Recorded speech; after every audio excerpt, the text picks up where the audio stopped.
Para el episodio de hoy, que vamos a estar así a la distancia, me parece que es un gran momento para hablar de un modelo de liderazgo, pero antes de entrar de lleno al modelo de liderazgo, quiero hablar del atributo de la simpleza. Viste que lograr que algo sea simple tiene como una apariencia engañosa, porque lograr que algo sea simple necesariamente está conectado como a un arduo proceso de elaboración. Entonces, a priori, es confuso pensar, o es simple de pensar, o es tramposo de pensar, que como es simple es fácil. Claro. Y es como exactamente al contrario, para que algo sea simple, tuvo que haber sido muy elaborado. Pero, a veces, la simplificación de algo, o sea, caer en los simplismos, sí es rápido y efectivamente no tiene un proceso de elaboración. Pero ¿cómo percibís qué es simple y qué está simplificado sin ninguna elaboración? Bueno, ahí está el ojo maestro, digamos, ¿no? Que puede diferenciar una cosa de la otra. Y No, pensaba, perdón. Además, como decían los viejos empiristas ingleses, también de última, como el piso, el suelo firme para el conocimiento es la experiencia, y en ese sentido hay que experimentar cosas, y en esa experimentar, bueno, se va construyendo algo que termina siendo más complejo, pero bueno, lo íbamos a conectar un poquito con hábitos, pero te interrumpí. Hoy estoy interrumpidor. no, Será no, por extraordinario, la porque distancia. además la simplificación es como la condensación de la complejidad también. Ujú. Me encantó la idea de la experiencia transcurriendo, que bueno, de alguna manera, porque muchas veces la simplificación también es comunicacional. Ujú. Lo que termina simplificando es una palabra que representa cosas, pero la experiencia es insimplificable, digamos. Exactamente, es intransferible, además, que es lo que muchas veces lo que pasa cuando te dan el título de o en una capacitación, muchas veces escuchás eso, ¿no? Bueno, sí, vinieron y nos bajaron 3 conceptos, pero esos conceptos tienen tipo un nivel de destilación a la 9ª potencia, de gente que lo elaboró, que lo pensó, que lo experimentó, que hizo ese esfuerzo, ¿no? Constructivista de llegar a eso, y el receptor de ese nuevo conocimiento está como en otro lugar, muy distante todavía de esa conclusión, si querés, ¿no? Pausa. Me tomo un minuto para pedirles que por favor se suscriban al canal. Más de la mitad de las personas que ven el contenido de Brainstorming cada semana no está suscripta. Y que den un like, ya que esas dos acciones, que no cuestan prácticamente nada, nos ayudan mucho a posicionar los contenidos. Gracias. Seguimos con la programación habitual. Y esa brecha es la que muchas veces hay que llenar con estrategias lo más simples posibles para que las personas conecten con algún tipo de entendimiento, ¿no? Me parece que ahí está un poco la clave. Creo que por eso también me dejás pensando en esto de la experiencia que está condensada en una simplificación que fue elaborada y reelaborada. Eso es lo que hace tan atractivo cuando una idea está bien expresada en forma simple y de alguna manera capta la profundidad de la experiencia, ¿no? Si es que es simple esto y qué bien logrado que está. Bueno, eso es porque tiene como todo el peso de la experiencia, ¿no? Algo me contabas sobre los hábitos, me pareció muy interesante el ejemplo. Los hábitos de alguna manera reflejan esa. Yo creo que los hábitos como. Bueno, es una temática que si bien se puso de moda, digamos, hace no mucho, pero sin embargo es una temática antiquísima, que ya Aristóteles, viste que Aristóteles hablaba un poco de que esta frase famosa, la excelencia es un hábito, ¿no? No es algo que haces puntualmente, sino es un continuo estar haciendo determinadas cosas. Y los hábitos te dan como un sistema para cambiar desde lo simple hacia lo complejo. Después, si querés, cuando llegás a lo complejo o a lo más abstracto, que sería una conclusión, si querés, intelectual, es un lugar al que llegás ese, ¿no? Pero hay que hacer como ese doble camino de bajar a lo simple de la experiencia y subir a la abstracción del concepto, y eso es como medio, si querés, infinito, y tiene que ver un poco quizá también con frecuencia, como mencionábamos también en nuestra conversación inicial. Creo que la bondad de un sistema de hábitos es que conecta a la persona con lo menos que puede hacer personalmente para empezar a conectarse con un concepto. Y eso es un proceso de aprendizaje, ¿no? Como qué reflexión atractiva y qué proceso atractivo es el camino a la simplicidad, ¿no? Por todo lo que implica dejar de decir o destilar para poder llegar a una síntesis, ¿no? Lo simple también es una síntesis de algo. Siempre pienso cuando hacemos alguna tarea en grupos, la tentación que tienen los grupos a promediar. Bueno, si vos decís 4 y yo digo 8, promediemos. O Claro. si vos decís blanco y yo digo negro, bueno, gris. Y sin embargo, la síntesis nunca es el promedio.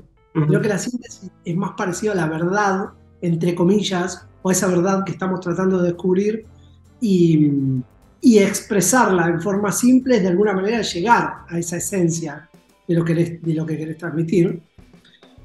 Bueno, todo esto para decirte que en este brevísimo episodio de Brainstorming que vamos a tener hoy, simplemente para no perder la costumbre y el ritmo, me gustaría que contemos básicamente los 3 ejes de un modelo de liderazgo para gestionar riesgos.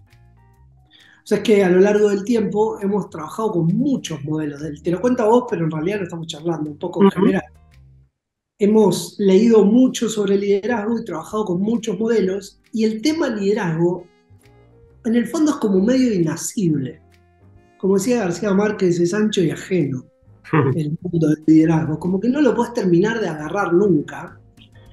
Pero sí hay 3 atributos que nosotros trabajamos y que presentamos en el Congreso del CCPS hace 2 años ya. En la prepandemia lo presentamos en Singapur, en el Congreso Global, que es cuáles son los 3 atributos que necesita el liderazgo para gestionar riesgos. Es como esa es la gran pregunta. ¿Cómo podemos sintetizar 3 grandes ideas o simplificar 3 grandes ideas que tienen que hacer los líderes para gestionar riesgos? Esa era como la búsqueda de la síntesis. Las 3 ideas están conectadas entre sí. La primera tiene que ver con frecuencia. Digamos, si hay algo que vos le tenés que pedir a un líder, es frecuencia. Ahora las vamos a ver una por una. Pero además de pedirle frecuencia, le tenés que pedir consistencia. Y además de pedirle consistencia, le tenés que pedir sentido. Pero estos 3 atributos, frecuencia, consistencia y sentido, son 3 claves que el liderazgo puede tomar para casi autoasestearse y entender cómo está cumpliendo su rol de líder. Si estás con la frecuencia correcta, la consistencia correcta y el sentido correcto, podemos decir que estás liderando bien la gestión de riesgos. Y ahora vamos a pasar a detallar cada uno de estos atributos. Es como que abarcan, estaba pensando, claro, y mientras los mencionabas a los 3, decía, trataba de conectarlos con algún territorio, los 3, y pensaba en la frecuencia como un poco lo que hablábamos, ¿no? Acciones, experiencias, repetición de ciertas cosas que tiene que ver con la acción, ¿no? Con lo que efectivamente te tienen que ver hacer, y cómo eso también forma parte de la construcción del conocimiento, ¿no? Porque conectado ahora vamos a ver si efectivamente machea 100%, pero alguien puede decir, bueno, pero un hábito es algo repetitivo y mecánico que, ¿no? Hablando estoy equiparando ahora frecuencia a hábitos, y dónde está ahí ¿no? Como esta parte de comprender o esta parte mental de entender y conectar puntos. Sin embargo, el sistema de hábitos dice, mira, tu primer éxito con los hábitos es repetirlos. ¿No? Claro. Ese es el primer éxito. Ya repitiéndolo, eso te empieza a dar un cierto material sobre el que, si seguís mirando, dándole sentido, podés empezar a hacer ajustes y podés generar conocimiento. Pero es el primer logro del hábito, ¿no? Es bastante literal lo que estás diciendo, porque también la frecuencia tiene que estar conectada con, voy a decir una verdad de perogrullo, ¿no? Pero con la realidad del mundo en el que vivimos. Claro. Vivimos en un mundo en el cual estamos sometidos a tantas interacciones y estímulos que vos como líder, cuando querés lograr algo, lo que más necesitas es tener la frecuencia correcta. De hecho, fíjate cómo aplica, porque la frecuencia para un líder se puede aplicar directamente al terreno comunicacional. Claro. Es alta frecuencia en las interacciones presenciales. que mientras más veces vos vayas a decir algo, mientras más veces te vean, mientras más lugares ocupes en esa agenda, más efectivo vas a ser. Claro. Para liderar en general, pero para gestionar riesgos en particular. Porque todo ese poder simbólico que tiene el líder sobre sus equipos, todo lo que representa la posición de liderazgo, en forma frecuente, cuando abordás la frecuencia pensando en el liderazgo, viste que a veces dicen no, porque más comunicación no siempre es mejor comunicación. Bueno, en términos de liderazgo para la gestión de riesgos y en un mundo tan complejo con tanto estímulo, donde te tenés que ganar el lugar en la cabeza de las personas casi minuto a minuto, más es más. Por eso es que frecuencia es como un atributo central. Tenés que tener la frecuencia necesaria. De hecho, la pregunta que te tenés que hacer es esa. ¿Tengo la frecuencia necesaria en la comunicación con mis equipos? De hecho, así lo trabajamos, ¿no? Ecualizamos. Yo como líder, cuando me autoevalúo, ¿la frecuencia es la adecuada? Esa es como la palabra conectada a frecuencia. Y muchas veces, por múltiples motivos, no tenemos la frecuencia adecuada. Casi todos involuntarios. No es que alguien pueda tener disponible la posibilidad de ir, por ejemplo, de ir a un campo, de visitar determinada instalación y no vaya porque no quiere. No va porque no le favorece la frecuencia del día a día, ¿no? Lo que también en general se ve, o lo que muchas veces nos han dicho, es que es medio literal, que cuanto más te ven, bueno, un poco lo dijiste, las consecuencias del impacto de ese tipo de, si querés, solo liderazgo repetitivo, son inmediatas. Las personas empiezan a decir, che, ¿qué pasa? Mirá, este tema es importante. Solo porque la persona vaya y a lo mejor haga 2 preguntas, cambia todo. Tal cual, la potencia simbólica que tiene la frecuencia es irreemplazable. Por eso me parece, vuelvo a usar esta palabra de perogrullo, que más es más. Es verdad que en el mundo complejo en el que vivimos, en el que disputamos la atención en todo momento, si te ven con mayor frecuencia, tu impacto va a ser mayor. Entonces, como uno de los grandes ejes que me parece comienza a simplificar o a sintetizar el liderazgo para la gestión de riesgos, podemos decirlo, está parado en la frecuencia. O frecuencia en las interacciones. ¿Cuál es la mejor interacción? La presencial. Porque la comunicación se distorsiona menos. Ya hemos hablado hasta el hartazgo de comunicación y cómo los seres humanos medio que simulamos que nos entendemos porque en el fondo el proceso de entendimiento es tan complejo, pero la mayor frecuencia hace que los ruidos se achiquen. Y si la frecuencia es presencial, mejor. Si no puede ser presencial, puede ser por Zoom, mejor. Si no, tiene que ser por teléfono, vas como quitando estímulos. Y si no, escrita. Pero mientras mayor frecuencia tengas en tu interacción con tus equipos de trabajo, más efectivo vas a ser como líder. Pero, porque si bueno, pero entonces toda cuestión de frecuencia es como un error grave, porque claro, puedo decir, ¿viste? Es como muy fácil de desacreditar el término frecuencia. Ahora, hay que imaginarse casi como en un diagrama de Venn, ¿no? La frecuencia tiene que estar conectada con la consistencia. Por eso nosotros decimos frecuencia, consistencia, sentido, para liderar la gestión de riesgos. Frecuencia la adecuada. Consistencia es el walk the talk de los americanos o el famoso hacer lo que decís. Claro. No hay nada que lastime tanto las posibilidades de liderar en casi cualquier entorno que la inconsistencia. O sea, líderes que dicen algo y ejecutan lo contrario. También una forma de inconsistencia es te pido algo y no te asigno los recursos, ¿no? Por eso, claro. El otro día me dijeron una frase equivalente pero distinta, no la había escuchado nunca, nos tienen que ver la espalda, me decían, ¿no? Como te tienen que ver caminando o guiando hacia el lugar, entonces desde el punto de vista del seguidor te ve la espalda, te mira la espalda, ¿no? Como, y eso tiene tantos beneficios que vos decís, muchas veces nos pasa, decís, che, pero mirá que yo creo que a veces tomar contacto con el impacto que tiene eso convence a las personas, o a los líderes en este caso, de efectivamente dedicar tiempo y agenda a este tipo de disciplinas, si querés, por el impacto que tienen las organizaciones, ¿no? Y pasa que ocurre un fenómeno muy curioso con la consistencia, que es como casi siempre el que se da el lujo de ser inconsistente, está jerárquicamente en un lugar más alto que el inconsistido, el que sufre de la inconsistencia, en general el organigrama está más abajo, y como las organizaciones de la industria extractiva son tan jerárquicas, es muy difícil para los segmentos jerárquicos más bajos mostrarle a sus líderes las inconsistencias. Entonces los líderes a la vez navegan en aguas de inconsistencia invisible, salvo con sus propios jefes, donde ahí ven la inconsistencia. Como que el liderazgo en términos de inconsistencia está medio invertido, ¿no? Las personas se dan o nos damos el lujo de ser inconsistentes hacia abajo jerárquicamente, y lo sufrimos de los segmentos jerárquicos más altos, ¿no? Y frecuencia se tiene que conectar a consistencia.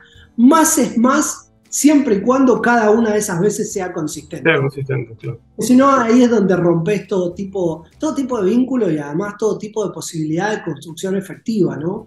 La inconsistencia en casi cualquier aspecto es una gran destructora de resultados, digamos, ¿no? Con inconsistencia todo es más difícil. Por eso es frecuencia, sí, pero es frecuencia más consistencia. Es muchas veces es aumentar la frecuencia de las interacciones, pero en forma consistente. Digamos, ¿no? La consistencia es como nafta super, ¿no? Es lo que te da... Es lo que hace que te crean la promesa, la consistencia. Es lo que obtiene la colaboración anticipada. Si sos un líder inconsistente, bueno, lo que vas a tener es un retiro de la colaboración. Claro. Por eso la inconsistencia es muy propia también de escenarios de altísima distancia de poder. Digamos, básicamente el que se da lujo de ser inconsistente es el que prácticamente no se lo podés cobrar. Claro, no lo va a pagar. No lo va a pagar, como no lo va a pagar, o sea, la consistencia tiene también esa gran debilidad que es lo invisible que se vuelve jerárquicamente hacia arriba. Digamos, las personas dejan de ver cuando son inconsistentes. Siempre está el sentimiento interno, ¿no? Sí, claro. Esa incomodidad subterránea. El sabor agrio de la inconsistencia. Si hay algo que tiene la inconsistencia personalmente es que te deja un sabor amargo, ¿no? Cada vez que sos inconsistente. Bueno, y paso al último punto. Dijimos, un modelo de liderazgo para la gestión de riesgos, donde estamos encontrando atributos para presentarlo de la forma más simple posible, es frecuencia, la frecuencia conectada a la consistencia y la consistencia conectada al sentido. Por eso decimos frecuencia, consistencia, sentido. ¿Qué es el sentido? Básicamente lo que los líderes tienen que construir en cabeza ajena.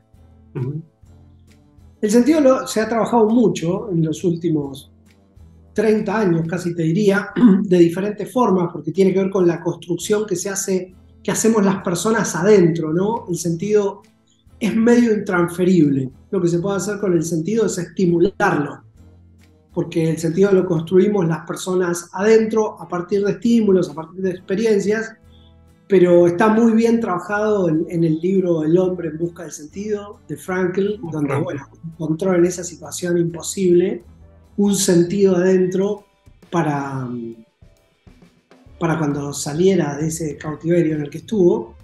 Y en términos modernos lo trabaja muy bien Simon Sinek.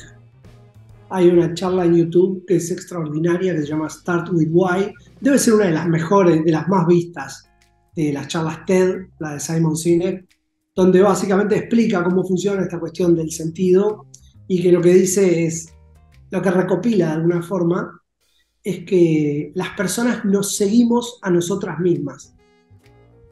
Cuando un líder nos da como esa visión, lo que hace es permitirnos a nosotros o que conectemos con valores ya preexistentes o que construyamos algún tipo de sentido adentro que podamos seguir.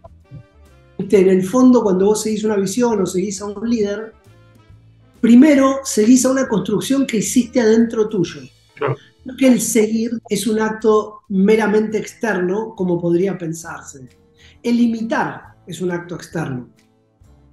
Pero el seguir es un acto como más conectado a la reflexión intrapersonal. Y Y al conocer, ¿no? También estaba pensando ahí cómo conectarlo con la importancia del aprendizaje, que hace un par de sesiones hablábamos sobre eso. Porque en el fondo dar sentido a algo, viste la expresión, esto no tiene sentido, ¿no? Una expresión coloquial. Cuando algo, las partes de algo están como medio están desconectadas, no están, ¿no? Y ahí como la frecuencia y la consistencia alimentan, digamos, con su propia ejecución el sentido, ¿no? Donde se rompe algo, como decías vos, están los tres, hay que pensarlo como diagrama de Venn, pero si no están estos dos, ¿cómo hacer sentido? Viste las organizaciones fragmentadas, ¿no? Esto de, bueno, un sector pide esto, el otro va por lo suyo, etcétera. Dificulta la construcción claramente de sentido y dificulta que culturalmente eso pueda ser impulsado. Por eso es que tiene que ser visible la construcción del sentido, porque estoy pensando en el sentido construido a partir de la reflexión, que es el sentido que construye el sentido de vulnerabilidad, digamos, que te permite ser más vulnerable para poder tener los riesgos presentes, versus el sentido que se construyó en base a la obediencia, que le podríamos decir el sin sentido. Pero estoy pensando como, viste, el liderazgo vertical o autoritario, el liderazgo típico de las películas de la mafia, digamos, ¿no? Como grupos cerrados, con alta lealtad interna, que no se conectan con otros grupos, donde obedeces a un único jefe y lo que tenés que hacer es no pensar sino obedecer. Ese tipo de liderazgo también construye un tipo de sentido adentro, más pegado por ahí al temor, digamos, ¿no? O a la supervivencia, más pegado a sobrevivir, pero lo que te da esto de frecuencia, consistencia y sentido es la construcción de cierta efectividad que después se para en su propia construcción, digamos, ¿no? Si vos podés sostener frecuencia, consistencia y sentido, es más fácil liderar contratistas, es más fácil liderar equipos lejanos, todo se vuelve más simple, ¿no? Y a veces no hay los líderes organizacionales, sobre todo de una industria que ha sido tan poco educada en estos términos, digamos, ¿no? Todos los que trabajamos en esta industria hemos sido muy poco educados en términos de liderazgo, cosa que no pasa en el consumo masivo. Tener a mano un modelo simple como este, que te haga preguntarte por frecuencia, por consistencia y por sentido en todos los proyectos o las iniciativas que tengas en tu día a día, bueno, te simplifica mucho la visión de cuál es tu rol como líder, ¿no? Nos tiramos, es tirar agua para nuestro molino, pero es lo que hemos visto reiteradamente. Bueno, extraordinaria esta sesión remota. Medio rápida fue, ¿no? Fue como un poco, bueno, vamos a hablar de algo extraño un poco el estudio. Estoy chequeando nuestro tiempo de sesión. Bueno, no lo sé. Bueno. Pero bueno, así es la circunstancia hoy. Así que, querido Martín, te mando un gran abrazo. Nos vemos pronto y ahora vamos a dejar ahí en el cuadro de comentarios la charla TED de Simon Sinek que hable sobre sentido. Comenzar con el porqué. Bueno, un gran abrazo. Un abrazo, Luchi. Gracias. Bye.